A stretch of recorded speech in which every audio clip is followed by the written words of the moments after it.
Alright, good morning everyone, it's Gaming Library here back again with stories from Soul the Gundog. Last time we got into the O'Brien and we split off from Hansen. I believe he's now on the bridge and we're trying to get to him. As you make your way up the ladder towards the bridge, you find your progress slowed by the bulk of your spacesuit as it catches against various protrusions that stand out from the walls of the shaft. Despite having to stop multiple times to free yourself from these obstacles, you eventually see the faint outline of the entrance to the bridge above you. Clearing the remaining distance without incident, you step out from the hatch and onto the bridge. Ooh, a lot of people dying. Is that Captain Bashir, Lieutenant Bashir? I forgot the rank of that guy. Maybe. The absence of any sign of the pressurization when you remove the panel in the central hub, as well as what you had seen in the sick bay, had prepared you for what you knew were about to see. Knowing you were about to see it, however, did not make it any easier. At the station, on the left, you see the slumped figure of a young man. From his uniform and general appearances, you recognize him as the Lieutenant Bashir, the officer that Cassie had been speaking to moments before the power went out on the gun dock. Like when he had appeared on one of the gun dock's few screens, the man you saw now had clearly suffered what looked like either a small explosion or massive electrical shock. Oh, that's why. Electrical shock. That's why Cassie, when I don't know, went that way. I don't know what's the term for that. The electrical shock. Yeah. From where? I don't know. From the signal, the alien signal that stole all the nutri-shakes downstairs. The front of his uniform was at its best synced and at worst completely charred, as was the skin of his hands and face. You grimace at the thought of what could have happened as you turn your attention to the captain's chair. There, slouching to the right, was the ship's captain, a rictus smile on his face, having seemingly suffered a similar fate. Whatever had happened to these two, it looked like something entirely different to what had happened to the doctor in the sick bay. Although she had clearly been injured by something or someone, the cause of death for these two looked much more obvious. Although the question remained, how? You pause for a moment. You had almost put your hand down on the headrest of the captain's chair, but you quickly move it away. If something had electrocuted these two, then pretty grim. You almost fall backwards in surprise as Hansen's voice sounds suddenly in your helmet speaker, and he appears on the far side of the bridge, having emerged from underneath the control station on the right. Easy, Lieutenant, it's just me. What? Never seen a fried human looks like? You take a deep breath in and exhale, catching the breath that Hansen had just scared out of you. Damn it, Cruise, what the hell were you doing hiding underneath there? Following orders, sir, remember the plan? Hansen lazily waves the folder you had passed on to him at you. Wait, these guys look like they've been electrocuted based on where they are. Did you check? Listen up, Lieutenant. Power's not on. What's there to check for? Can't help but be amazed at Hansen's cavalier attitude towards the risk of a painful death via electrocution. Alright, how's retrieving the black box going? Not bad. I've managed to get most of the costing undone, but there's a lot going on in there, and this suit doesn't make it easy. What about you? Did you find anyone? You turn to look at the captain and the Lieutenant Bashir for a moment before looking back at Hansen. I checked the sick bay and found the ship's doctor. She's dead too. Aside from her, these two are the only crew members I've managed to confirm. It's not looking good. Yes, that keeps things simple. No survivors. We get this box, then we get out of here. What? You want to hang around here a bit longer and want to be a dead meat too? This was a whole crew, Hansen. Some might still be alive. Yes, you better get looking and find them, Lieutenant. Ease up, Lieutenant. I can say this from experience. If everyone's dead, there's no use wishing they weren't. It's not gonna bring them back. If you're gonna find them, you should get moving. Probably not much air left anywhere on this ship, even if they're lucky. With another shrug, Hansen walks away from you, heading back to the control station he was hidden under when you entered. Let me know when we're leaving though, right, Lieutenant? That's all. You look towards Hansen, who Talk to remains death. mostly out of sight, hidden by the bulk of the workstation. You spend a few seconds thinking about asking him if he needs any help or asking how things are going, but after considering the likely responses you get to those questions, decide against it. Probably better to leave him be. Let's look at everything. On the right hand side of the bridge, you see the station used to control the ship. Unlike Lieutenant Bashir's station, it didn't look like anyone was there when whatever had gone on here happened. That you see Hansen underneath it. You hear the occasional mutter and grumble over your radio as he struggles to remove the parts needed to allow him access the O'Brien's black box. Better to just leave him to it.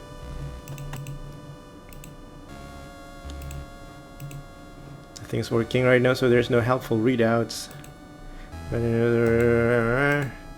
Although you made this far, you knew in order to have any chance of exploring the O'Brien further, let alone accessing its central computer, you would need a key card that belonged to one of its crew. There'd be no better card to accomplish than this captain's. As you walk around to the front of the captain's chair, you shudder. The shock that must have killed him had left his hand clasping the armrest like talons. His face is gone and his eyes open wide, together with how the corners of his mouth had drawn back as far as they would go into a horrendous grin.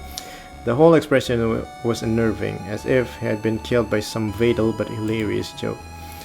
You know what you need to do, and although it's a practical necessity, something about it feels wrong. Sorry about this, Captain Garrett. Pat the captain down, but find no indication that he's carrying his keycard in his pockets. As you stand back for a moment, trying to think if there's anywhere he may have left it, your eyes are drawn on the hand tightly clenching the armrest, which also doubles as a control panel. Remember having the Captain Barthelmess insert her keycard into the equivalent panel of the gun dock on occasion to unlock certain function. Grim wave of realization hits you as you think that if the card wasn't on the captain, the control panel is most likely in place it would be. The only issue with that was Captain Garrett's death grip was covering the slot for the keycard. With a knot in your stomach, you lay your hand on the captain's. Shiver down your spine. You're just starting to squeeze your finger underneath his palm and start pulling when, as you look down, you notice the gleam of starlight reflecting off a piece of plastic the captain's food. With a huge sigh of relief, you kneel down and take the card from the floor. Luckily for you, the captain must have dropped it just before he was shocked. Wow. Oh no. The card. So accessible. Yes. Yeah. As you pass the card from one hand to another, inspecting the front and the back, you see that it appears to have all but melted. The plastic coating is mostly stripped away, and what remains has bubbled up, with the remnants of the magnetic strip flaking off. You can tell from its condition that it's not getting you anywhere. You sigh as you lay the remains of the card by the captain's hand. If I can find a card with access to the central computer, there's no hope for the O'Brien. You know that you need to find a keycard belonging to a member of the O'Brien crew to explore the ship further. Ideally, this card would belong to either the captain or someone from operations, as this would give you access to the central computer. The captain's card had been fried beyond its usability by whatever happened to him, but maybe Lieutenant Bashir's card had been more lucky. You gingerly move towards the lieutenant and, doing your best to be as gentle as possible, you pat down his left and trouser pocket. Why do you want to be as gentle as possible? If he becomes alive again, if he undead it, that's good, right? No, it's honoring dead people, you know. Honoring. I hope it's undeaded. Feeling nothing through the thick gloves of your spacesuit, you head to the other side of his chair before repeating the same action on his right pocket. This time you feel something. With a sense of unease, you attempt to remove the contents of his pocket whilst trying not to disturb the body too much. Eventually, but with some difficulty caused by the clumsiness of your spacesuit and your desire not to disturb Bashir's body any more than you need to, you manage to pull out what feels like it could be his keycard. Turn the card over a few times. It's definitely the lieutenant's keycard, but it looks like it's been half melted. Not only is it warped out of shape, but the plastic coating is blistered, with the magnetic strip on the back almost entirely peeled off. You can tell from its condition that it's totally useless. You wouldn't even be able to fit it into any card reader or terminal even if the surface hasn't been read. Looks like this won't get me anywhere. Just like the captain's. Hopefully I can find a second in command. Otherwise there will be nothing we can do for the O'Brien. Okay. What about the people knocking the hangar? I think. Not people, like someone. The ghost in the aft thoroughfare.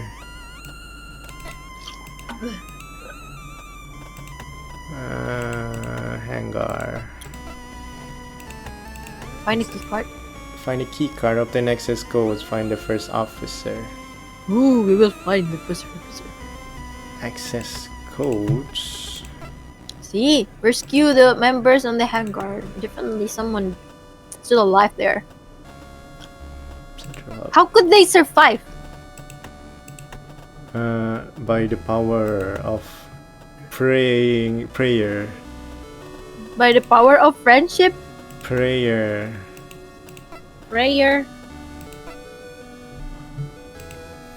Yeah, maybe that hangar is a very locked room and the oxygen is not still there, not just sucked out into the space, like what Hansen said.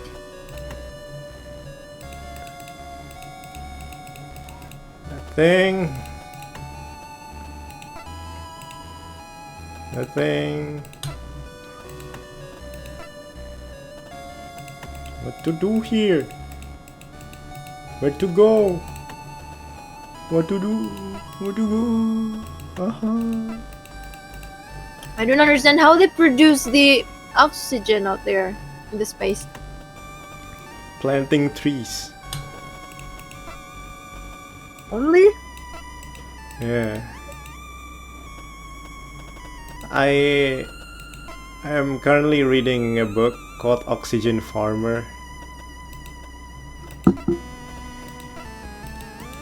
Then? I don't know. They farm oxygen. They don't really explain how it produce the oxygen. It's just like some machinery that does so. I'm not sure how. Forsyth thoroughfare, sick bay. Maybe there's something in the sick bay we could use. Close sensors in PST battery, opening it.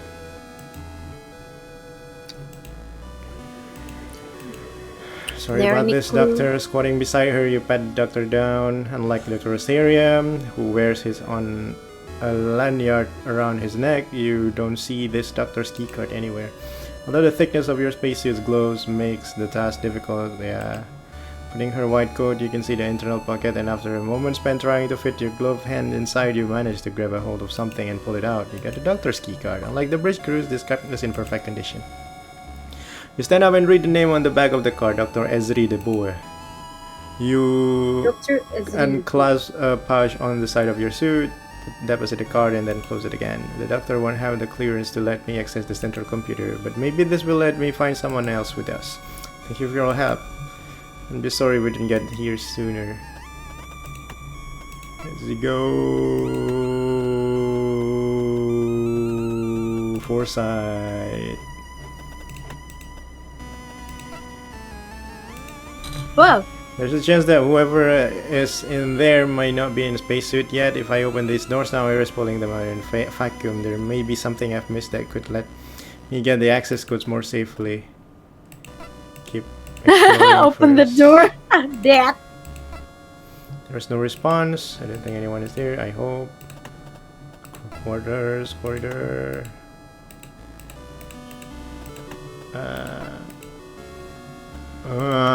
Where?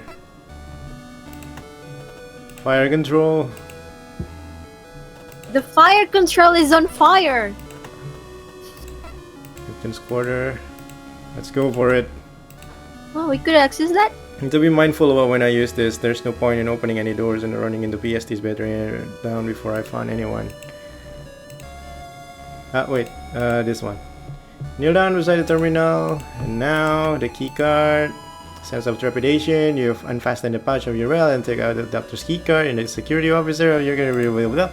We're not entirely sure whether the doctor's card will be sufficient, but much of an alternative, you slide Dr. DeVore card into the slot and hold your breath. Thankfully, you see the door begin to slowly slide open with an exhalation of relief. You stand up. Once the door is open enough to allow you through, you make your way inside. As you had expected, the Captain Garrett's quarters were almost identical to Captain Bartholomew's, with a few small differences. There are no liquors, like the lack of any open bottles of liquor. In the place of whiskey bottle you had seen in Captain Mary's room, you see a neatly pruned bonsai, but beyond that, there's nothing obviously distinct. Even the artwork on the wall behind the desk is the same. Well, time to get to work. Let's see if I can find something useful. Captain's desk is like Captain Bartholomew's terminal and a telephone, probably a hotline to the bridge. I think I like Captain Garrett's desk ornaments much more than Captain Bartholomew's though. Could be in those files. Let's check the drawers.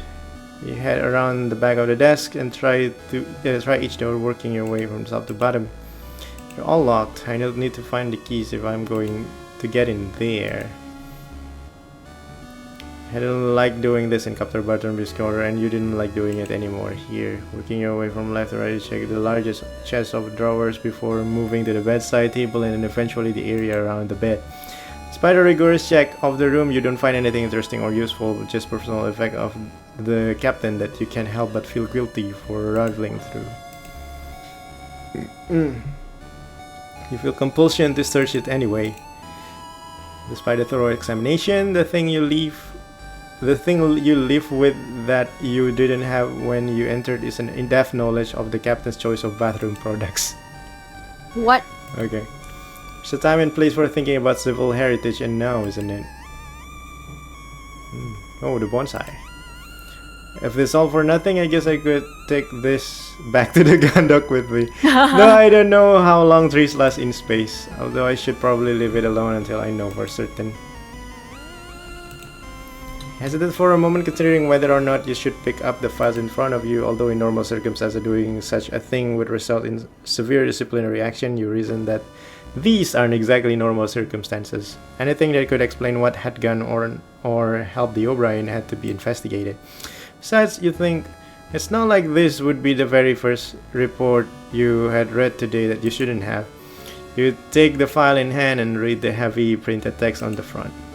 JCF Naval Report, JFS O'Brien, Mission Log 132, 8, is it August 4th? Yeah, that's the thing. Flicking through the report is made difficult by the clumsiness of your spacesuit gloves, but you manage to believe this sentence is being repeated over and over again. You scan the pages of general day-to-day ship operations to see if you can find anything out of the ordinary. As you work your way through the logs, a few curious entries in amongst the expected information catch your attention. April 8th. Oh, it's April 8th, not August 4th. PC 214. JFS O'Brien's routine patrol path adjusted to investigate erratic Higgs field distortion in outer limits of JCF territory. April 19th, PCU 214, investigation reveals significant residual boson distortion inconsistent with the standard JCF drive output. JFS Gandok dispatched to support with investigation. April 21st, PC 214, continuous sweep of the area surrounding distortion, finds unknown object not recognized as Jovian, Martian, or Solar Federation. Oh, it's alien! That one's nutri-shake! Enzymes Butte and Stat dispatched to retrieve object on board at 1927 JST, Japan Standard Time.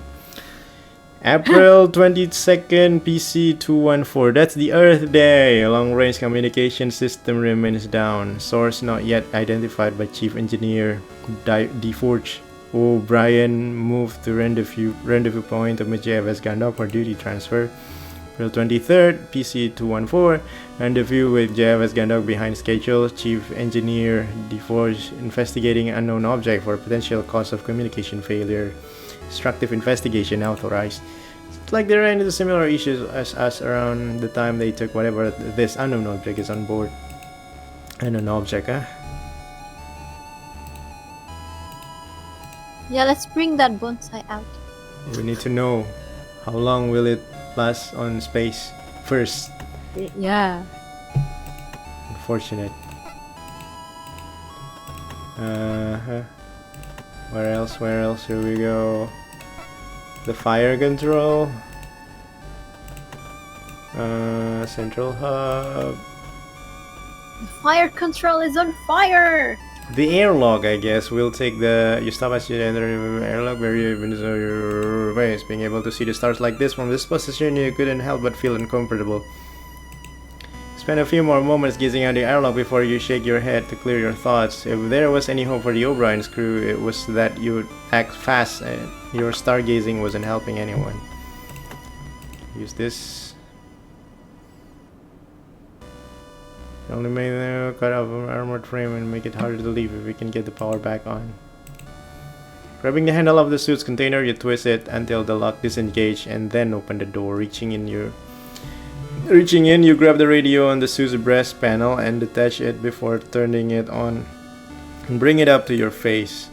No signal. You check your radio is set the same broadcast frequency as the O'Brien's, and after replacing with the other suit's radio is set yours to transmit. This is Lieutenant Waldo Uchiha of the JFS Gundog. We're here to provide assistance to any crew of the JFS O'Brien. I repeat, this is Lieutenant Waldo Uchiha of the JFS Gundog. We're here to provide assistance to any crew on the JFS O'Brien. I repeat, this is Waldo Uchiha from JFS Gundog, and offering any assistance Like the chief.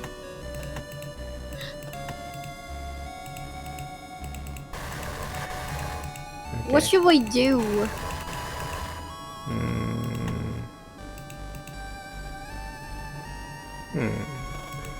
We'll move to the Ave thoroughfare then and go to the armory. No point trying again. Engineering. Get stuck. What to do? Bridge. Use.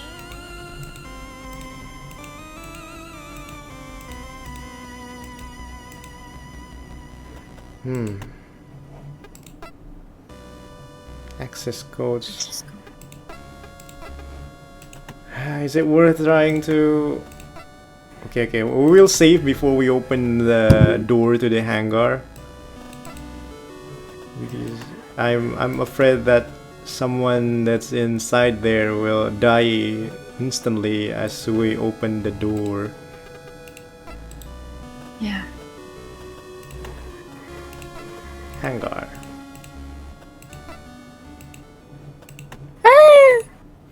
You unlatch the front of the portable subterminal casing and activate the device, watching pensively as it runs through its startup sequence. Once complete, you hurriedly run through all the necessary options as quickly as you can, doing your best to ensure that you use the least amount of battery power necessary. You quickly unfasten the patch, you place the doctor's keycard and withdraw it and slot it into the device. But your suit makes your hand clumsy, something. With the same infuriating slowness as all the others, the doors to the hangar begin to move. You waste no time in standing up and working your way through the tight gap before the doors are even a quarter of the way open. Noticing the absence of any signs of depressurization, you continue to force your way through the doors. As soon as you're through, you fought your way down the stairwell, skipping increasingly more steps at a time as the gravity disappears until you're eventually floating past entire sets of stairs altogether. Setting your radio to broadcast with one hand and grabbing the guardrail in front of you with the other, you call out to the dark void of the hangar. Hello, is anyone here? Hello, this is Lieutenant Uchiha from the JFS Gundog. We've come to help. Hello, I repeat, this is Lieutenant Waldo Uchiha from the JFS Gundog. You peer into the darkness, straining to see any sign of life. You knew what you had heard activity in here from the other side of the door, so where were they? Hey, what is that? I'm the Enigma. Oh no. Hello, who are you? Did you steal all the nutri-shake and the sick bay? I don't think you need some nutri-shakes. That's your body is all metal. You stand frozen in place, unable to move your legs, unable to speak, as the huge machine that has just pulled itself out of the darkness looms over you. It's unlike anything you've seen before. No ship, shuttle, armored frame, or worker pod that you know of looks the slightest bit like this. As you find yourself to do something, anything, the thing in front of you remains totally motionless until suddenly, something deep inside you tells you that you've only got moments to react to whatever is going on. What's this? Gameplay? Try to communicate. You slowly raise both your hands, palms prepared, and take a step towards the thing. If this was the craft that O'Brien's pilot had recovered, then there might be a member of the crew who had taken shelter in there for a reason. I'm Lieutenant Uchiha from the JFS Gundock. We've come to help you reactivate the O'Brien. Wait for a response, but neither hear nor see anything that indicates whoever is on board has acknowledged you. Whoever is in that thing, I'm Lieutenant Uchiha from the JFS Gundock. We've come to help. As you pause, having just noticed the sparks of electricity appearing around the most forward protrusion on the machine, within a few seconds you see it illuminated from the inside by intense light. What? I repeat, this is Lieutenant Waldo Uchiha from the JFS Gundock. We're offering help. Acting entirely on instinct, you launch yourself sideways, only just in time to avoid a searing beam of light so bright you involuntarily squeeze your eyes shut and look away. This is What is Lieutenant. this thing? This is Lieutenant Waldo. As your vision returns, you look at where the beam had been focused and see warp and molten metal surrounding a deep gash that runs along the part of the catwalk where you had been stood up, and then up the wall near the entrance. Through a vertical slice taken out of the wall, you can see the beam had penetrated all the way to the rear of the stairwell, slicing through the first set of steps into progress. Looking back at the machine that had just torn through interior of the O'Brien with ease, you see the same electrical sparks and glowing light at the front of the craft. This is Lieutenant Waldo Uchiha from the JFS. The same survival instinct which made you dive out of the way of the last bolt kicks in, and you push off the catwalk a split second before another pulse of light lances from the machine, liquefying the steel where you had stood moments before.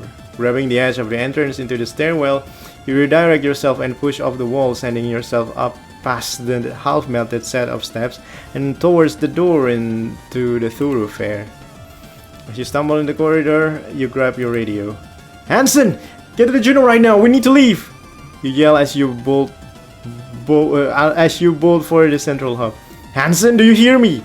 We need to get off this ship immediately! Oh no! Hansen! You scream one last time before sprinting down the remainder of the Forsyth thoroughfare. What?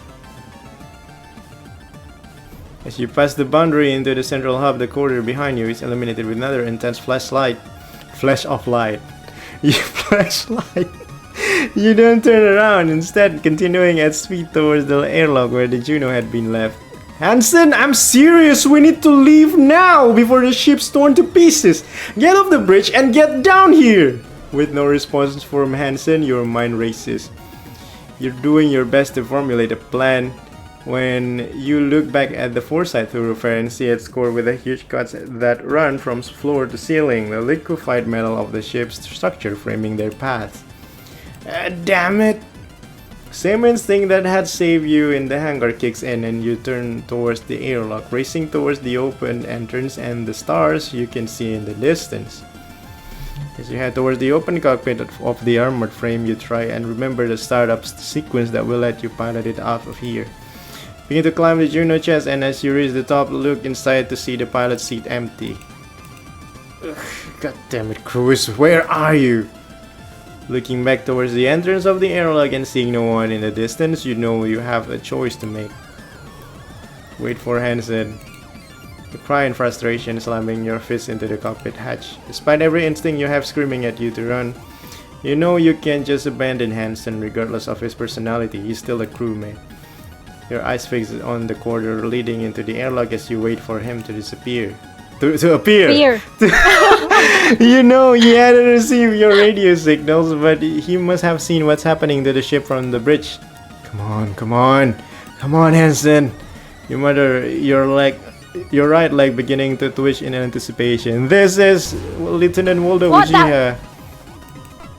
As the beam of energy tears through the airlock floor and ceiling, you barely react. You have made your decision and you're going to wait for Hansen until the last possible second. Cruz, you asshole! You better get yourself into this Juno right now, or I swear to God I'll... You'll what, sir? At the entrance to the room containing the airlock, you see Hansen, black box under one arm, running at full speed towards you. I'm here now. I guess it's a shame I won't see what discipline you had planned out for me. And sign, shut up and get us out of here. Whatever you say, sir. In one swift motion, Hansen pulls himself up to the cockpit entrance and disappears inside. As soon as he's in, you enter after him and quickly begin to buckle yourself into the passenger seat. In just a few seconds, Hansen pulls the lever that seals the Juno's cockpit and works his way through the entire startup sequence. Even before the main monitor is active, he pulls back on the flight sticks and you feel the rumble of Juno's engines, moving the armored frame away from the ship as the main view screen switches on, showing the O'Brien shrinking into the distance. So we do not find the first officer and the access? And that's the first officer. It's just they're made of metal, I guess. What did you do?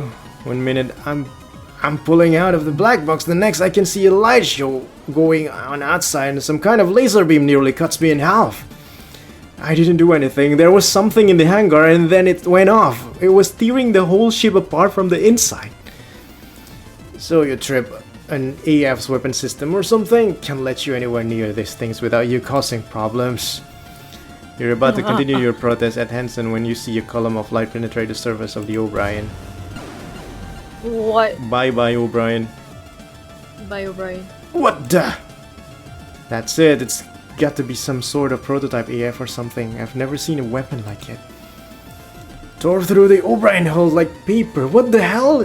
What the hell kind of weapon is that? No idea, but we need to warn the gun dock. Get back to the gun dock right now. What? And leave that thing out here? Whatever that thing is, it just shredded the O'Brien from the inside out with a weapon we've never encountered before. Our comms are out, and if it takes us down and gets the drop on the gun dock, they'll be sunk in seconds. Hansen looks from you to the screen showing the strange craft atop of the O'Brien hull, and after a moment of deliberation turns the Juno towards the gun dock and sets off at maximum thrust. We can warn them. Maybe Dylan can get it on the long range system and take it down with the cannons before it... Ah! Did it jump to us? Damn it! You grip tightly onto your seat as Hansen struggles to reorient the armored frame. Something had just struck you hard. As the ensign regains control over the Juno, you see the enemy machine disappearing into the distance on the main monitor. That thing just slammed into us and took off like nothing happened. What the hell is it? It's heading straight to the gun dock.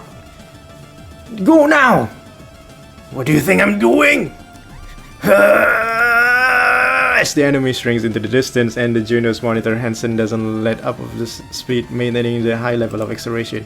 The tremors you can feel in the cockpit grow more intense the faster the armored frame moves. Grabbing onto the straps, holding you in place with both hands, you pass your eyes over the readouts on the cockpit's various dials and sub-monitors. Almost all of them flashing warnings or alerts, with the needles on the majority of the gauge deep in the red. Cruz, if you keep this up, the Juno is going to fall apart. Slow it down!